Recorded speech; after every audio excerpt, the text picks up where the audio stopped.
great question. So why did I become a developer? So I really wanted the freedom of being a developer. You can work anywhere, you just need the internet. And also, there's just so many fun things happening in tech. There's literally so much to get involved with, and it's a really great way to use your brain. And there's not many women in tech, so I thought, why not, you know? So my number one career tip to developers and anyone who's young, who's out there, is don't doubt yourself. You are more awesome than you think. And often people that doubt themselves, a really good thing to do is to over-prepare. So all of a sudden, just read, ooh, exactly, over-prepare.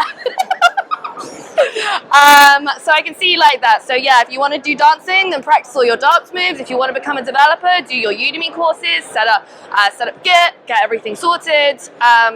Just, you know, believe in yourself. Oh, so one of the trends, there's a couple out there. There's a few different branches and themes I'm seeing. But something I'm really interested in is AI and machine learning.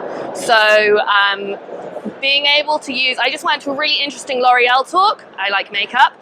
And if they could use, you know, 100 years of beauty data and then manage to utilize it with machine learning and AI, like, the possibilities are endless. There's also a bit around, you know, Web3, metaverse, all that. But for me, machine learning and AI, that's where it's at.